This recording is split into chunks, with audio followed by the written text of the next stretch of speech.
Welcome to a brand new podcast. I am Joe Aguirre. This one's going to be a little bit different. The fella to my right, who's actually directly across from me, is Robbie McCluskey, who is someone I just recently met. And I do a lot of podcasts, as people know. Somebody just called me the Suge Knight of podcasts. I don't even know what that means. I don't know if that's a compliment, but yeah, I took it as one. I sure did. I don't know what it means, but okay. Usually people ask me to do a podcast with them. In the case of Robbie, it was me who asked Robbie to come be on a podcast with me. You undercut me. I would have done it eventually. I'm glad to hear that because you also could have said no. And I would have also at that point assumed there wasn't an invite coming. But I'm glad this all worked out. The name of the show, the working title we've got right now is called Following Flames. That's correct. And this is not about fires. This is not a fire prevention. This is not about maintaining forest fires or anything like that. Nope.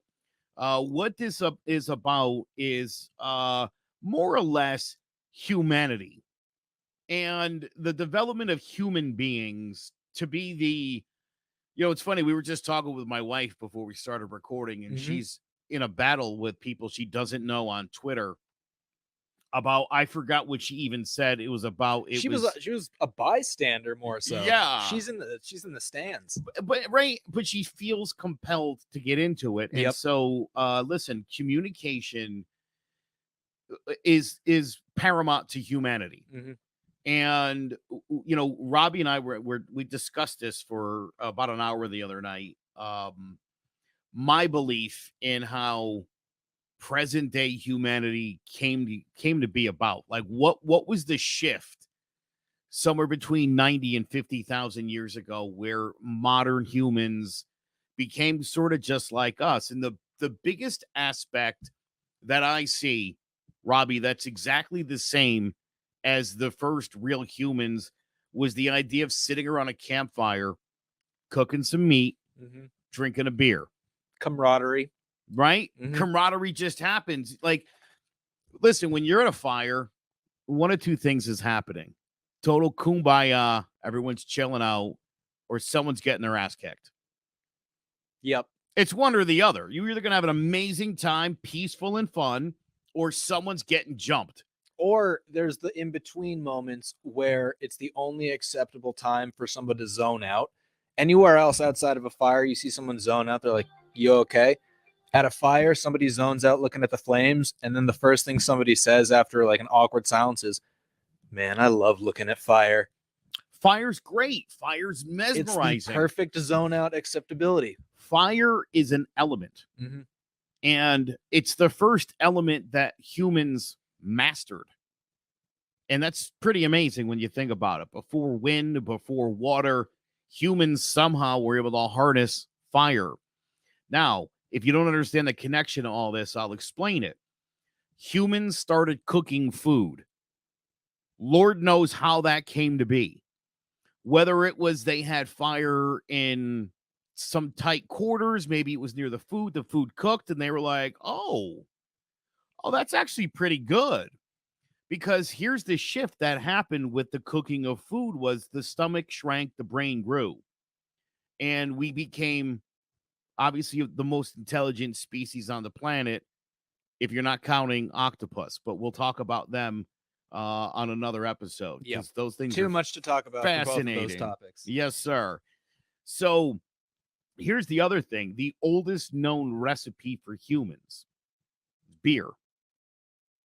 It's go on. I would assume it would just be like a cooked steak. Yeah, you would have thought, but no. Beer. They had beer pretty early on in things, and so again, I'm thinking to myself, you're sitting around, you are cooking meat, drinking a brew, and as you're waiting for the food, what do? You just start conversations. And so, what happens if you're like a prehistoric human? You don't have language yet. Right? You start to try to communicate. And of course, that's eventually going to lead to language, which leads to friendships and relationships, which leads to what happened about 11,000 years ago, where humans who, and I don't think most people know this, Robbie, that Homo sapiens were down to about 3,000 to 4,000 left on the planet. I don't think odd skews in population numbers from that long ago really crosses people's minds, but it is interesting to even contemplate being, I don't know if we'd consider it an endangered species, but definitely tiptoeing that line and to luckily come back from it, especially when there's probably, I mean, we've killed off a lot of intense predators for sport or just for hunting purposes for clout.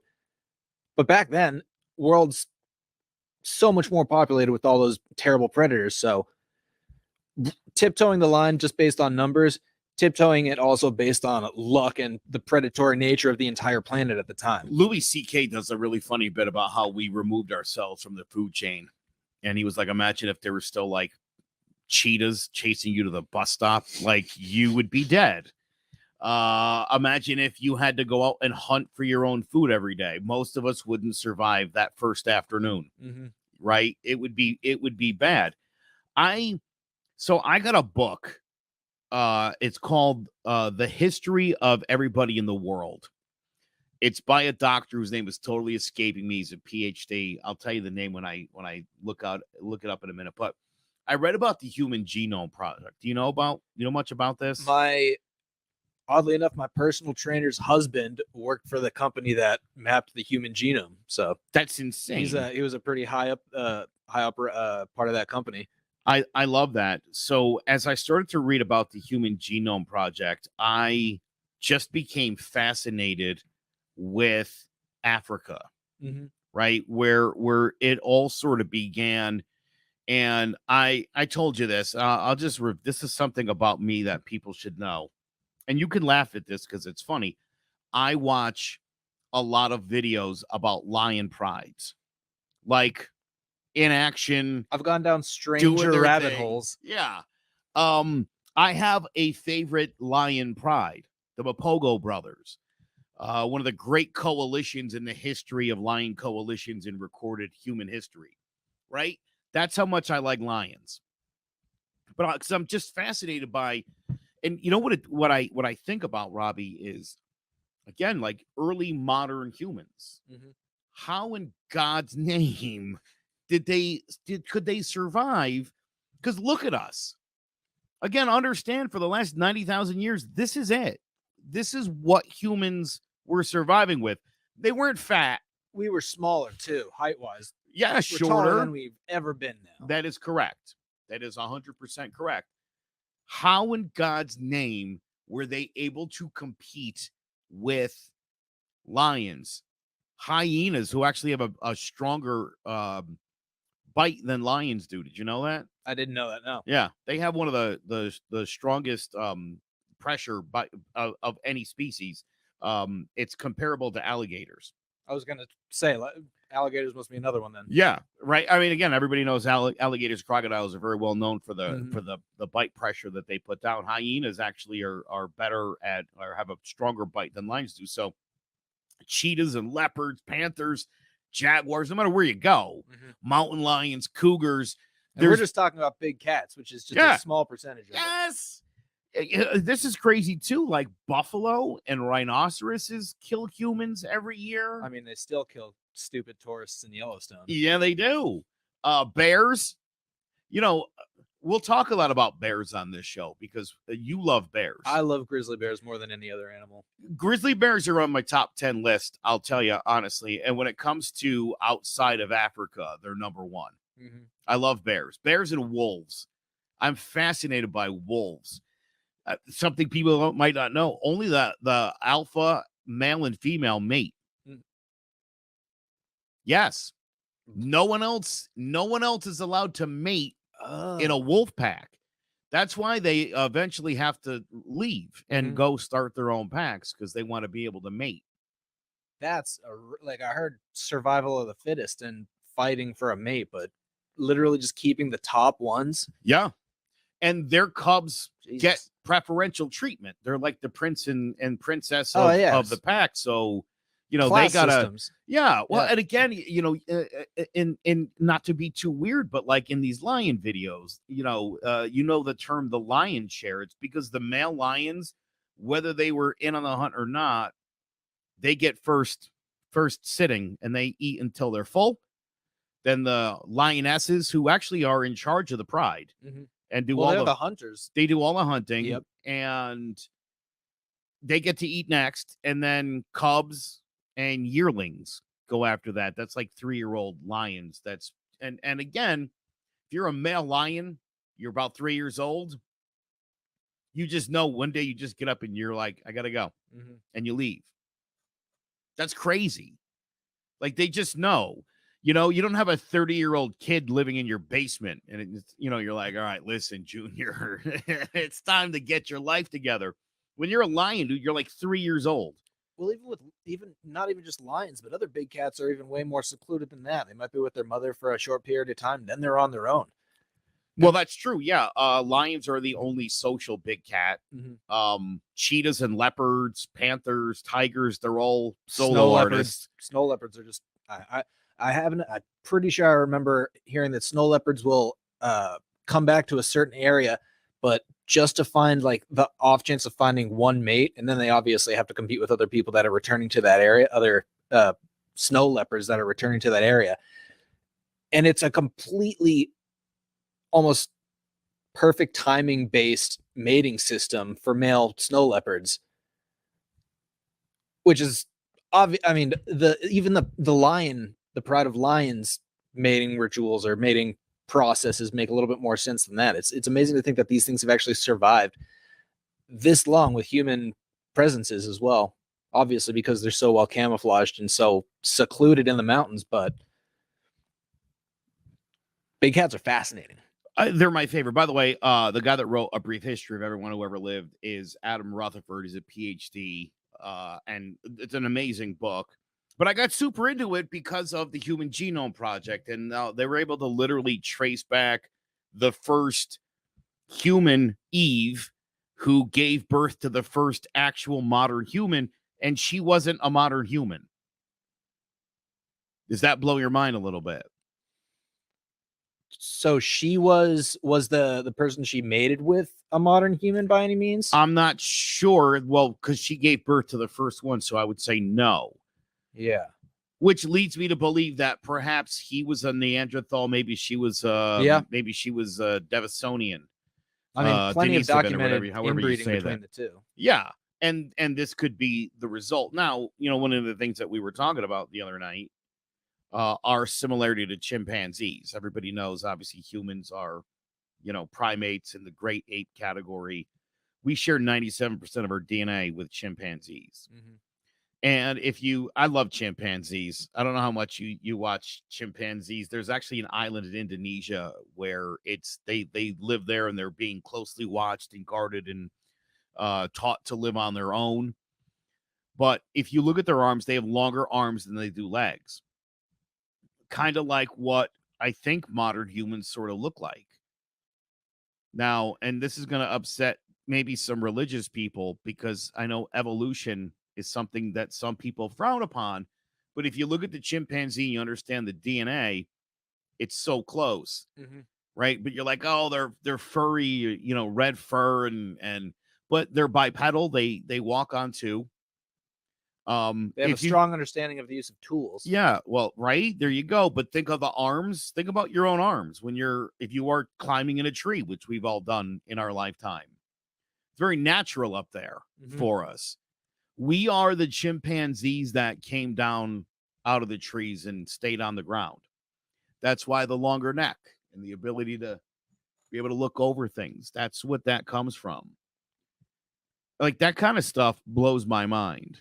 Yeah, well, to make the argument that there's no connection between us and chimpanzees, there's a wide variety of different animals that, just given the proper environments over a long period of time, could have started going in a different direction and evolving slightly differently.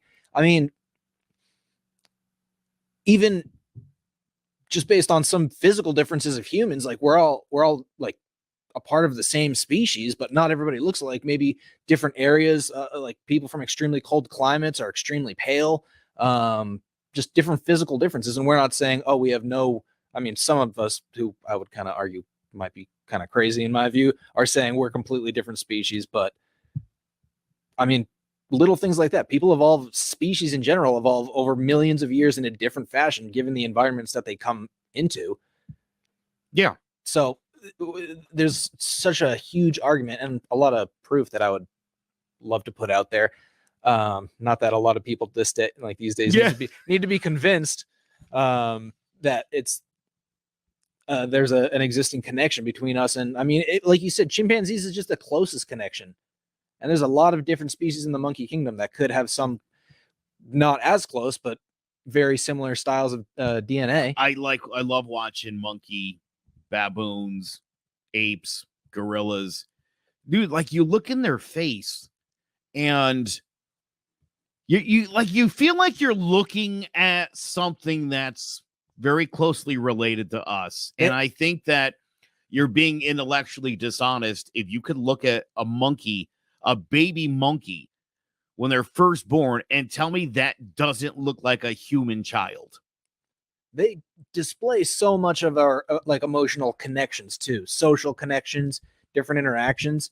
I mean, there was even that video of the child that fell into the gorilla enclosure, and people were freaking out because like the mother silverback gorilla was like interacting with it, and I think they actually ended up shooting the gorilla, but it was because it was a little child that fell in, and it was actually kind of covering it up, making sure it was safe where it was. So they have that level of consciousness, obviously not on the human level, but the ability to interact. And I mean, yeah, it's you look at I don't know if you've seen the movie Mighty Joe Young from Disney Channel. It was I think Bill Pullman back in the 90s, Charlize Theron. It starts with like a baby gorilla losing its mother, as well as this child that was friends with it losing her mother. And it's just like a complete similarity and connection. Obviously it's a movie, but they've been experienced, like Jane Goodall experiences emotional connections. Oh, sure. Oh, I'll tell you something crazy. I saw a lion and a tiger were in a reserve and basically no bears, giant no bears, but in big like it's like just acres, and they were separated by a fence, and they would both sit by the fence every day, and they got to be like friends. And one day they were like, should we let these two hang out? And they did. Mm-hmm. And this tiger and this lion are like best friends. They basically form their own little pride together. Like animals. So we're going to talk about a whole lot of stuff on this podcast. And, I think when it comes to social issues in American politics, right? I do a politics podcast on Fridays called Divided We Stand. Mm-hmm. And like, that's all fine and well. I enjoy doing that. We're going to talk about some of this stuff, again, only in the sense of like how the human mind works. One of the things I talk about on that show a lot and on other shows that I do, and I think it's worth noting, is 77 years ago, Robbie. How old's your grandfather? Late 80s. Okay. So in this dude's lifetime, we are very close, but I don't know his exact age. That he just caught me off guard there.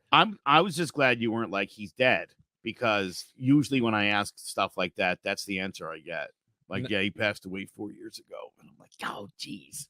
Reason I say it is, right, so this happened in his lifetime. I don't have any surviving grandparents.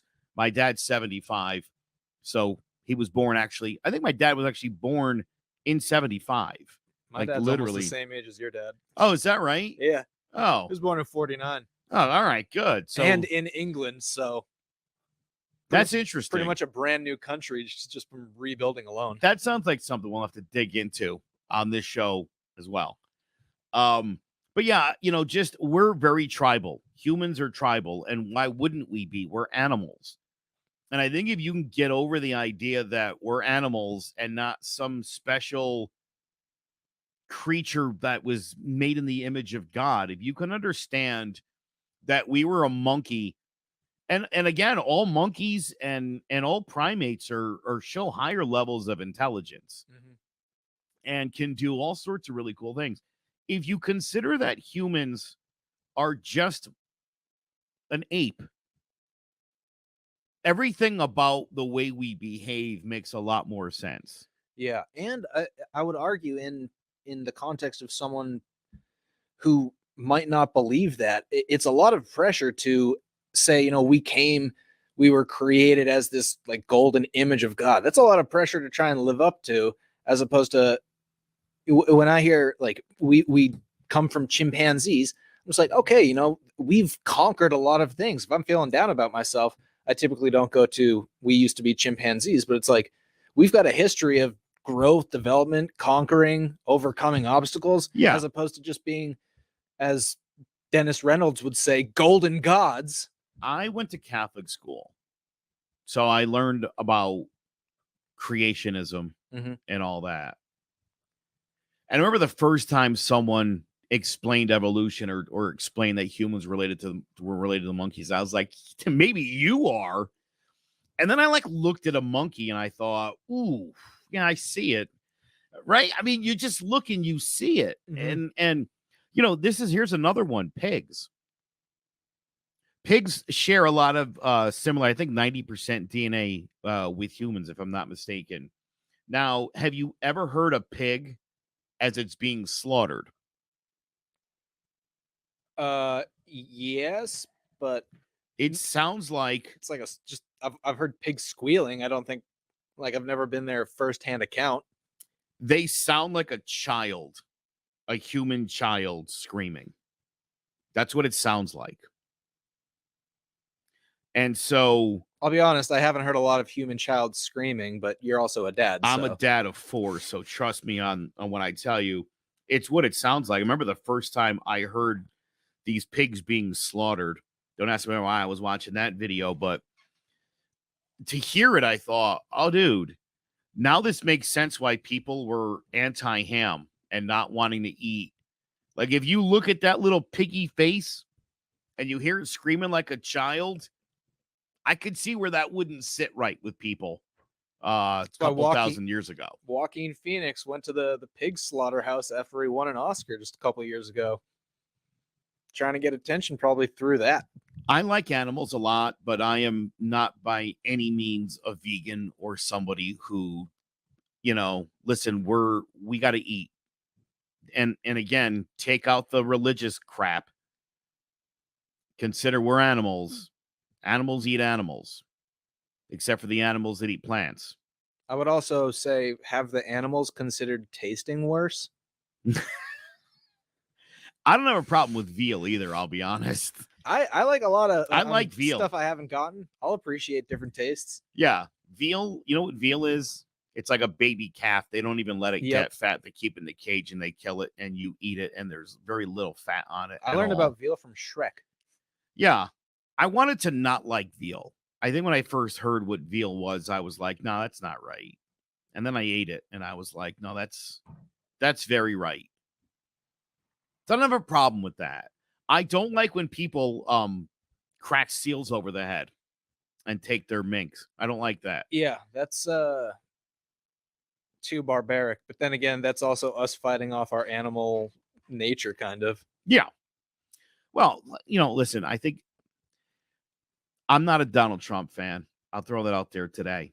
But Donald Trump Jr. went like elephant hunting a few years ago, and people were like, small dick loser. And that's probably true. I mean, he probably is a small dick loser. Have they ever looked at pictures of Teddy Roosevelt? I know it was from a different time. That's what I'm saying, dude, right? It's 512 different animals that he killed. Yeah. You know, again, it's a sport, man. And it's not a sport for everybody, right? I mean, some people don't like baseball. You know, maybe it's not for you. Hunting might not be for you. I don't like NASCAR. I drive. I don't like NASCAR. I think that's stupid. Does that hurt your feelings? No, I like Formula One. I'm not a NASCAR fan. Driving in circles doesn't seem like an art form or a sport in any way. Yeah, that's what. Well, Formula One is a little played up now. Like IndyCar, those with more involved tracks, I think that's a lot more skillful. But then again, I've also never been in a NASCAR race, so maybe I'm sure it's exciting because you're driving really fast, but I don't know, an obstacle, a windmill, something, because a jump. I listen. You got to have something. It's just, you're just turning left, every mile or so? Well, that's why they let the crowds be exactly as crazy as they want to, because that's the something. A lot of noise and people racing, and then the rest of the time is spent just looking at everyone around you. I hate to say my grandmother was killed by a drunk driver, but I'll make this joke anyway. I think if the drivers were drunk as the crowd was at a NASCAR race, that might be more interesting. Yeah. Don't you think? They would have the Jeff worst. Gordon's weaving. He's had 4 or 5 beers at this point. We're on lap 60. And he's got like a whole, I guess they'd have to put like one of those helmets on with the straw while you're driving. They would have to start out in like NASCAR in the sales department just so they can get a reasonable insurance rate before they start driving drunk in a circle at 170 miles per hour. Now, I will also point out we are broadcasting in Connecticut where marijuana is legal. Mm-hmm. And I am coming from New Hampshire where it is not. He's also coming from New Hampshire where you can just walk around with a rifle unregistered and no one's going to even ask you where you got it. But a unanimous support for marijuana got vetoed because we're not ready for it in the state. Is that crazy, dude? Well, I don't know if here's something people might not know. A lot of people are getting their weed card in states where it's legal. You can't also have a gun permit. It's an either or situation. You can have the weed or you can have the gun, not both. And I don't understand that, although not to get political, but I guess Laura Ingraham of Fox News the other night was trying to make a connection between new, stronger strains of marijuana and all of these new shootings that have been happening. Yeah, I would argue that is probably an opinion that someone who hasn't used marijuana would have. Clearly. Because also everybody reacts with drugs in a different way, but I haven't come across somebody that smoked pot and was like, oh man, there's a school I want to shoot up. Yeah. Like there's a lot of innocent people I could kill now. I struggle sometimes to make the run to Taco Bell. You know what I mean? Mm-hmm. Like to arm up, put body armor on, grab my weapons. That's not happening on weed. No, not at all. I've actually seen it made arguments in political debates where someone they weren't legalizing weed because they were arguing it posed a bigger risk than alcohol for drivers, which I don't think there's a lot of data thus far created for drugged driving, which I don't support. However, he was typically like, I've never seen somebody smoke too much weed and go home and beat their wife. Whenever I've seen someone on weed, they're like trying to drive slower than the speed limit because they think cops are everywhere. Yes. Let me tell you, you got to look this up on YouTube. CNN some years ago did this incredible story. They brought a state trooper in and they brought in a bunch of drivers of all different races, ages, creeds, colors, the whole nine, a diverse group. And they got stoned and they drove on a course, an obstacle course. And the police officer's job was to say when he would pull somebody over. And they'd done this with alcohol. And he was like, by the third time through, like they're done.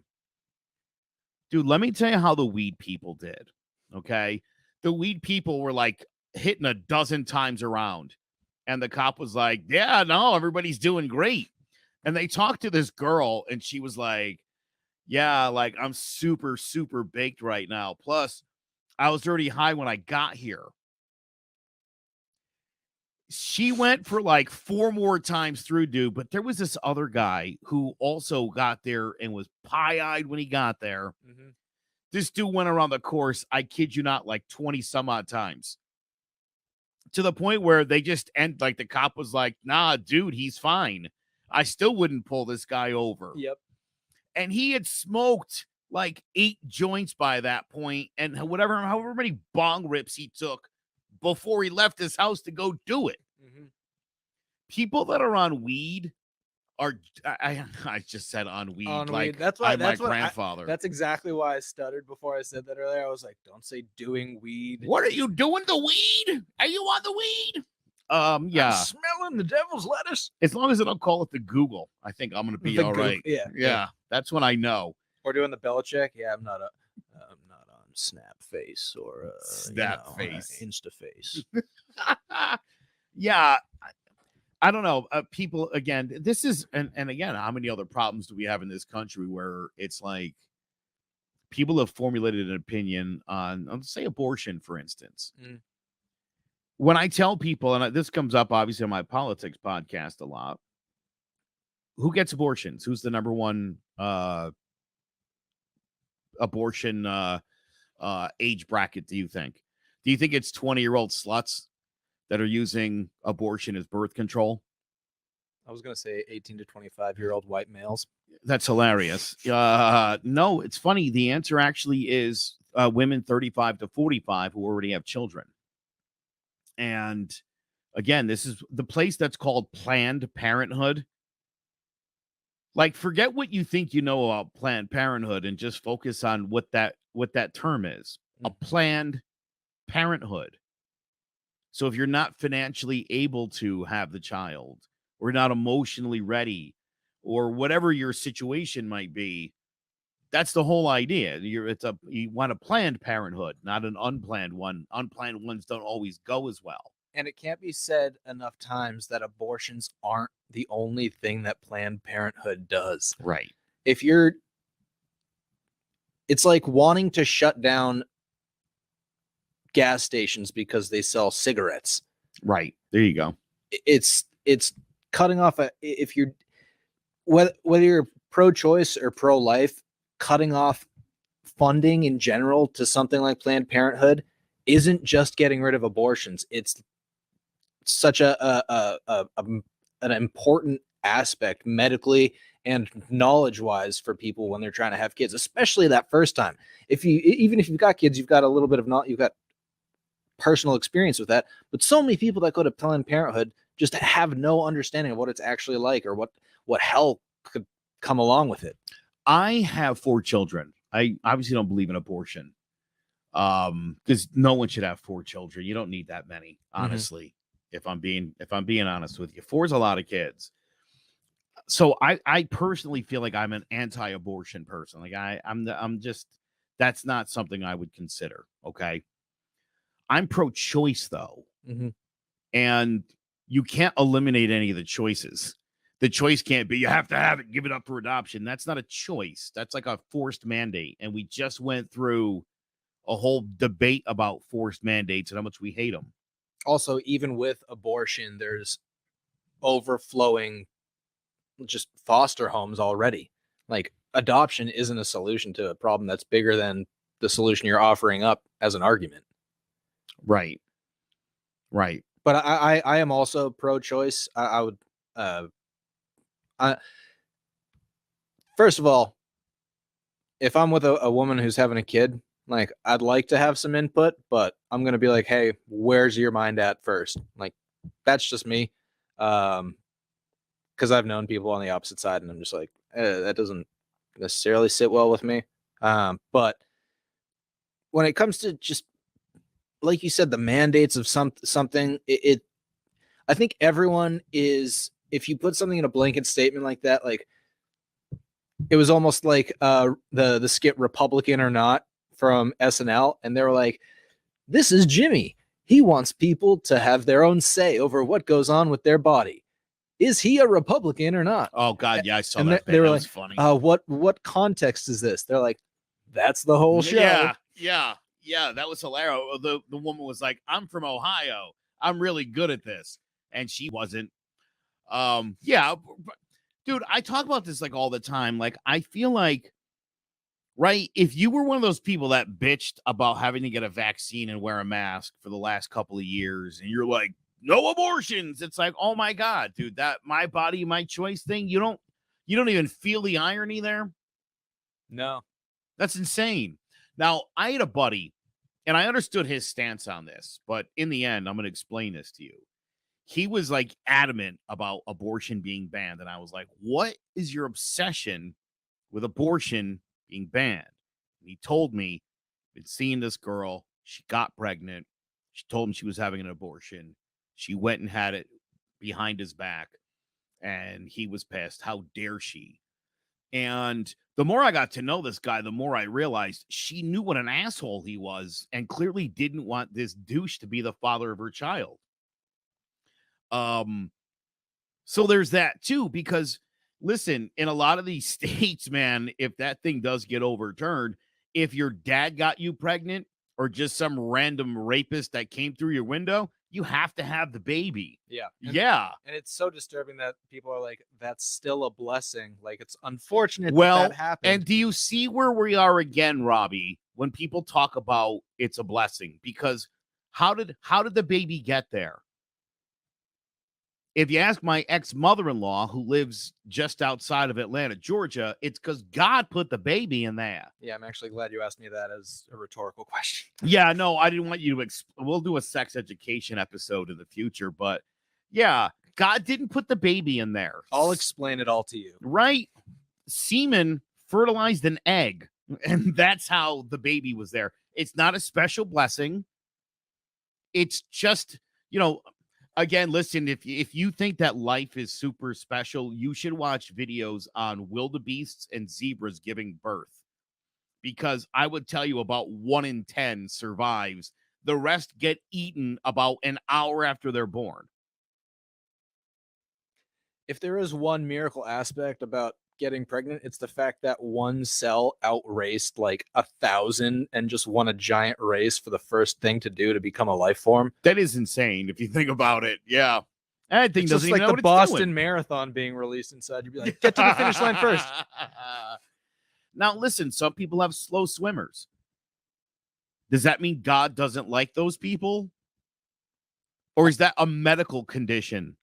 I mean, I was a varsity swimmer, and I can tell you no one on the team liked a slow swimmer.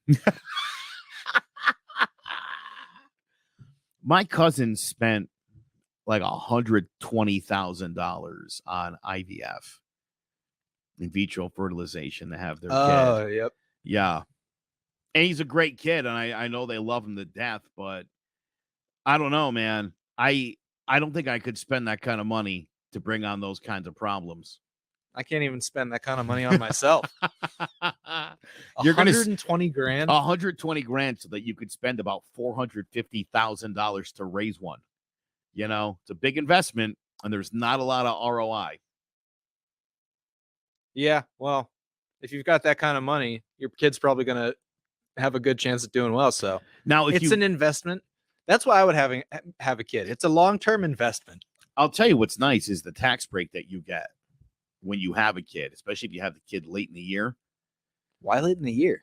Well, because you fall into the tax bracket. And so you'll have had all your money taken out, say, as a single guy with no dependents. And then your kid's born December 25th. I'm telling you from experience. And now you're retroactively a dependent. You get that credit for the whole year. You had a kid on December 25th? I did. My daughter was born on Christmas Day. Did you guys have like a full dinner made? No. Or was it expected? You're asking a great question. What was the due date? I don't really remember. I want to say maybe it was the 24th or maybe it was the 20th. I don't remember. All I remember is we got up Christmas morning and my wife walked downstairs. The kids were like, we're going to open our presents. And she was like, hey, my water broke. It was like 8:30 in the morning. The baby was born at 11:52 that night. Oh, my God. So we spent all of Christmas 2012 at the hospital. And, oh, yeah, it was terrible. Because my wife can be, that's not a pleasant experience for women. Yeah. Well, I never made that assumption. Yeah, it's not. If you even thought a little bit that it did, it's bad. But yeah, that was a whole day in the hospital. And as a matter of fact, at 11 o'clock, they made us go to sleep. They were like, look, the kid's not coming. We'll get up in the morning. We'll try again. And I'm looking at the clock and I'm thinking, dude, if this kid's not born in an hour, her birthday is going to be December 26th. Yeah. Which sucks even more than actually having your birthday on Christmas. And then I thought about this. We do a big family get-together Christmas Eve. Mm-hmm. And then we all get together on Christmas Day. No one's coming that next day.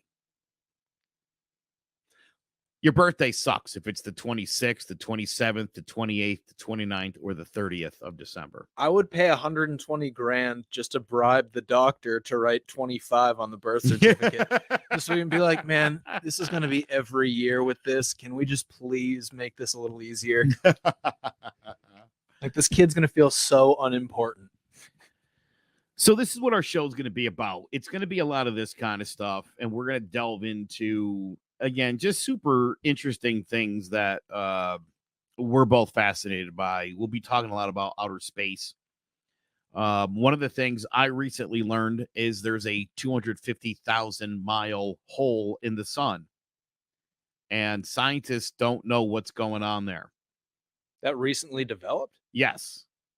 Yeah, that's what was in, I think I saw it in April.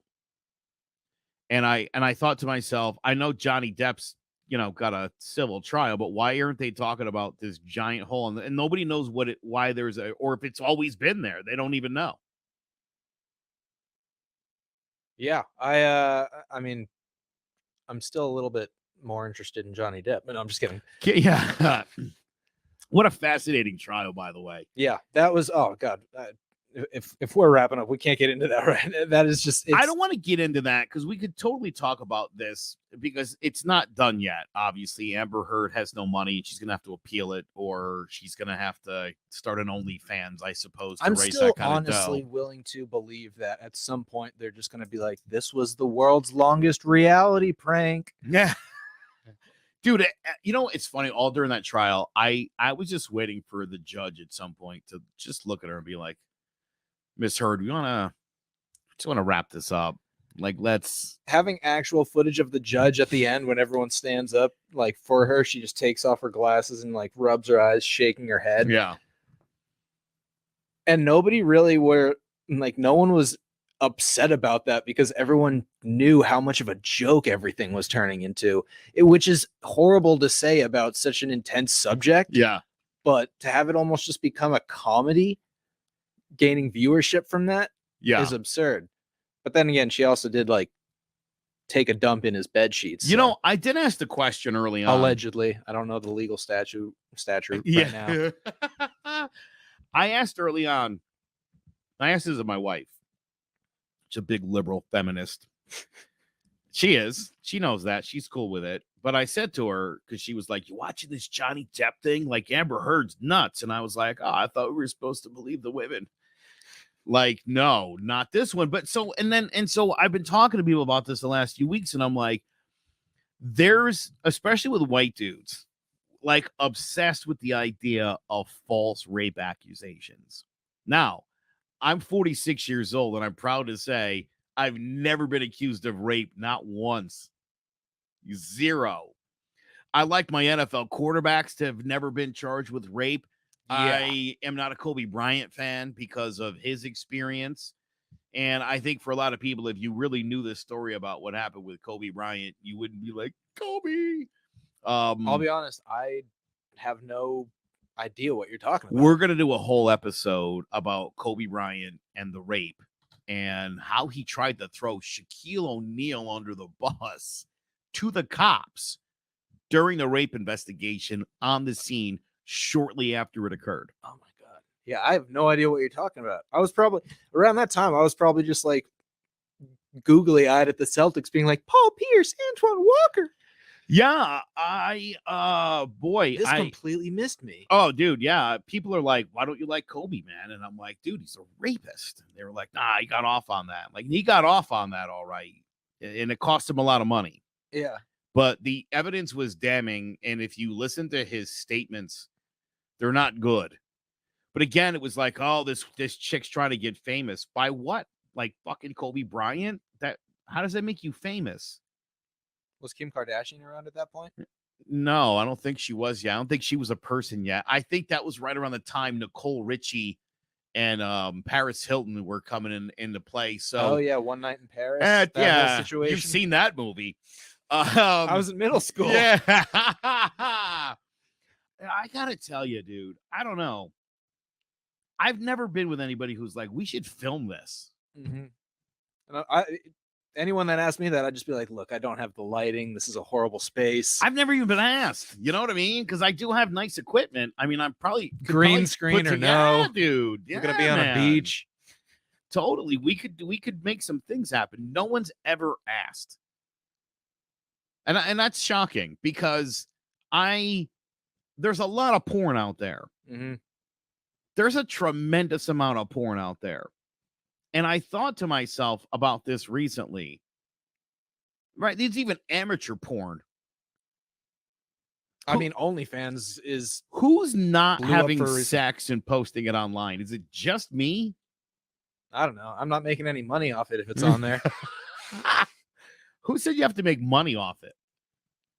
I mean, nobody, but wouldn't it be nice? Is it still porn if you're not making money off of it? No, then it's just poor. I would be all right with that. Just a leaked tape. I would be fine with that. I'm just kidding. It's gonna leak. People are gonna like hear this and they're gonna be like, it wasn't actually leaked. He just couldn't wait any longer. Dude, that's the other thing. And that's one of the other big things about the trial we ever heard was the Johnny Depp video of him smacking the cabinets around. Mm-hmm. And TMZ had the story up in like 15 minutes, and they brought like the guy who's in charge of breaking news, and they're like, how could that possibly have happened? And he was like, well, if the person who took the video just sent it to us and gave us immediate copyright, like we could have that up in 15 minutes. And they were like, how long did it take to get Johnny's video up? And he was like, 15 minutes. You know the guy that they had in there with the whole 15 minutes of fame thing? Love that guy. Did you see what he tweeted? It might have been yesterday, but after the trial, well, the lawyer, the female lawyer for Amber Heard's side, went on like another talk show to talk about the case and like probably just try and argue that it was just like misogyny and everything. Yeah. He just posted an image of that and he's like, this sounds like, what's the term when somebody looks for something like this? Just continuing to just fan the flames of that. Two more thoughts on this trial. Number one, as soon as the trial ended, they immediately continued to defame Johnny Depp. I mean, they keep insisting now, even though the courts found that he's not an abuser, they're still going to go out there and they're going to say that. And so my question is, when is the sequel to this trial? Because if she keeps running her mouth like that, I can't imagine we're not going to see that's like a second one. It's like something out of Arrested Development. Like, you can't get arrested for the same crime twice. And it's like, I don't think that's true. I've got the worst effing attorneys. Yeah. Oh my God, dude. I'm so glad you like that show because I actually do a podcast about Arrested Development as well. It's called The Banana Stand. That is one of the greatest shows of all time. And I've seen that. Not so much the Netflix seasons, the first three, the original trilogy. Yeah. 4 and 5 aren't terrible. They're not terrible. Some people think they're terrible, and I get that. It's clear to see a lot of the issues that they ran into with like their filming process and scheduling that they had to work around in it. And just because of that, it kind of takes a little bit of the magic of the show out for me. I don't know. It kind of feels like on par with me going to like an international Disneyland or Disney World. It's like, I've only been to the one in Florida. I know it's not the original, but it's the biggest and the most magical. So everything else seems kind of discounted.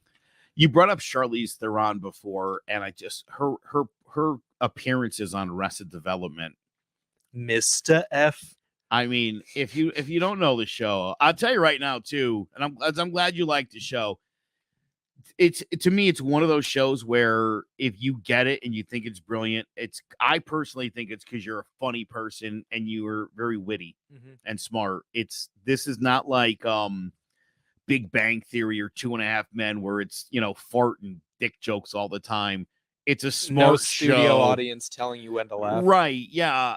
Everything about that show is great. And I remember when it went off the air originally and I was like, wait, was it like the best show on TV? Yep.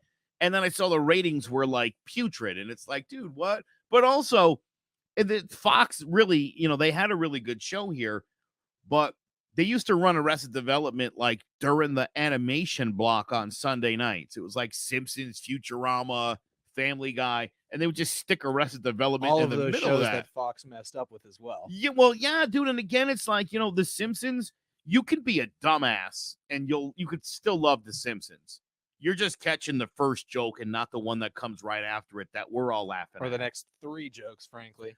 With Arrested Development, if you're a dummy, you won't understand, or you won't even see why it's funny. They'll indulge you every now and then, but sure. That's probably like, yeah, that's just crumbs to the entire piece of bread. I had a buddy try to make me watch Portlandia. Have you ever watched that show? I've watched some of it. It's just it missed me. Oh my god, dude, it hurt watching that show. Really? Oh, it was so stupid. I was like, my buddy was like dying, and I'm like, oh my god, this is like the most unfunny thing I've ever seen in my life. Is it like different skits about Portland, or is it like a continuing plot and story? I only saw the one episode. Have you seen Documentary Now? But it was terrible. No, what's that? That's Fred Armisen from Portland. Yeah, I like that guy. I do, and I would like to laugh at him, but he's not funny. It's essentially like they're making fun of a lot of different documentaries, and Helen Mirren introduces every episode. Like it's like a really high profile. They did this one about being like a 70s California rock band, but they're originally from like Ohio. And it's almost like a making of the music documentary about the Blue Jean Committee, because they just wore like Canadian tuxedos. It's so well done, but then there are just other episodes that completely fall flat. And it's with Fred Armisen, in my opinion, I think he's incredibly funny, but it's just so hit or miss a lot of the time. And I think Portlandia, that's why it never caught on for me, because it was just like I had to find the right things and I didn't want to look. It's Armisen. Stop calling him Armisen. That's hilarious. Armisen? Oh, I thought there was a T in there. No, so I want to say something, because we're getting ready to wrap it up here. I want to say something that I think some people might find controversial, but it's about acting and actors and people that people think are really funny. And I'm curious your take on this guy. I think Will Ferrell sucks. I didn't like him on SNL. And as someone who's been in broadcasting like my entire life, I thought Anchorman was the stupidest, most unfunny movie I've ever seen in my life. The only scene that made me laugh was when Jack Black kicked the dog off I was the about bridge. to say that. I lost my mind, and that was it. And I again, dude, like I love Ben Stiller. Like everybody in that movie, Steve Carell, great cast. I like Christina Applegate. Like I went in and I remember like the movie ending, and I thought this wasn't funny. Yeah, okay, so I'm actually kind of glad. I don't hate Will Ferrell, but I think too many of his roles, or a lot of his skits or appearances on like late night shows and stuff, they just lack any comic substance, and they get by on Will Ferrell's personality. That being said, like The Other Guys is one of my favorite comedy movies, like top 3 favorite comedy movies. I think it also is because it didn't rely on Will Ferrell's typical just like Step Brothers or Anchorman type really exaggeration. Those movies don't really like take a high place in my personal favorites. Like Other Guys, because there was a lot of subtle humor, subtle lines that turned into comedy. The Lego Movie for the same reason. Like if you've got I don't want to say like more intelligent, but just unable to process very subtle, witty jokes that might be very obscure references that a lot of those movies make. That's what I enjoy. And I thought The Other Guys had a lot of that. With Anchorman or Step Brothers, a lot of it was just absurdity, like for comedy, which I've never really gotten all that connected to, unless it's stuff like Jackass, in which case, yeah, Jackass is a different level of that. I like Steve Carell a lot. I think Steve Carell is great. I was glad when he left The Office. I thought The Office got a little bit better when Steve Carell left it. And the reason I say that is, first of all, I feel like he should have been fired in season 1. Michael Scott would have been fired from The Office. Like, dude, some of the antics were so over the top that Right? Like I'll watch The Walking Dead, and I'll suspend my disbelief, right? Like, okay, I'm watching a documentary, right, about an office with a manager who's obnoxious and trying to be their buddy and sometimes says or does inappropriate things. That's what she said. I love that. You know, like that you could see a boss, doing that. Some of the stuff is so unbelievably over the top. Yeah. And it didn't my point is it didn't need to be. Mm-hmm. And I don't know how much of that maybe was just Steve Carell kind of running with it, like in the vein of a Will Ferrell. I thought that was some of the worst kind of stuff.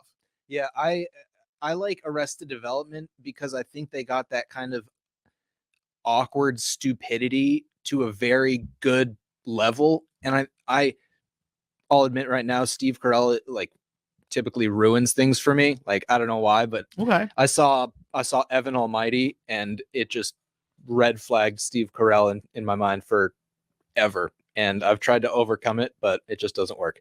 But The Office just went above and beyond that awkward, kind of over the top, almost like cringy humor. And that just made me uncomfortable. So I could never really get into it.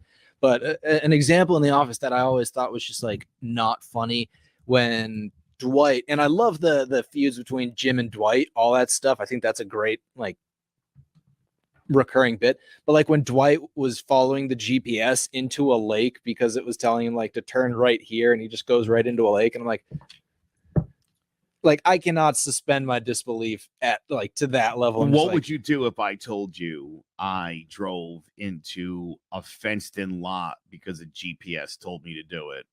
And I guess in my heart thought maybe on the other side of the lot there might be a way to get to the other side.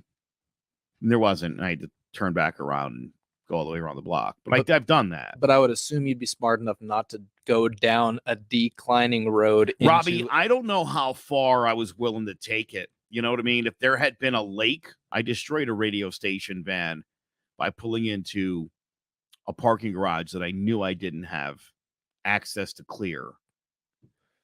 You're talking to someone who just lived like 3 miles away from the 11-foot-8 bridge.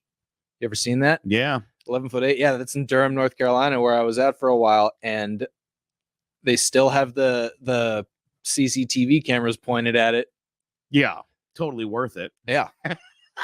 It is. Yeah, because it's 12'4" now and people still run into it. Just Penske trucks usually now. I got caught behind one. It was great. That is great. All right. The inaugural episode of Following Flames. I like this. This is fun. This is a fun show. And I'm not going to ask you to tell us what you want us to talk about because I don't really care. We'll talk about fun and interesting topics, and we'll try to make sure that we know what we're talking about. And as you can tell, we're always going to stay on those 1 or 2 topics. Yeah. I had some stuff written down here, and I don't know if we even touched on any of it, to be honest. But that's fine, and that's what this show's going to be. We're going to talk about I like to I read a lot, I watch a lot of stuff, and I like to share it with people. And my wife is so tired of hearing about it. I thought I would put it to good use on a podcast. And again, couldn't think of a funnier or smarter dude to do this with than you, Robbie. Me neither. I couldn't find anyone funnier or smarter for you to do a podcast with either. I appreciate that. That was like when Dick Cheney was in charge of fighting George Bush, a vice president. And 3 months later, he came back and he was like, "It's me. I'm the guy." Like, oh, you're never going to be on my search committee again. I looked in every nook and cranny in a hall of mirrors, and I could only see myself in this role. Yeah. The more I met with these people, the more I realized I should just do the job. Right? Like, come on, dude. By the way, Dinner for Schmucks is a Steve Carell movie that not a lot of people have seen. I think it was panned by the critics. I watched it. I thought it was a hilarious movie. And I want to tell you, Paul Rudd's in it, and Zach Galifianakis is in it. Yeah, it's got a pretty solid cast. It actually I thought it was a really good movie, but my sense of humor is sharp. So if I think it's funny, you gotta assume it is. Yeah, check it out. I think you're gonna love it. But yeah, that's what we're gonna do. We'll talk about a little bit of everything, and hopefully you can relate. I can't see how you couldn't. You know, if you've never driven anywhere that a GPS told you to go when you knew you shouldn't have, you know, you're lying. You've done it. We all have. Anyway, that's going to do it for episode 1 of Following Flames. We'll get some social media stuff set up. We didn't even think to do that before we started, but you can expect that to come.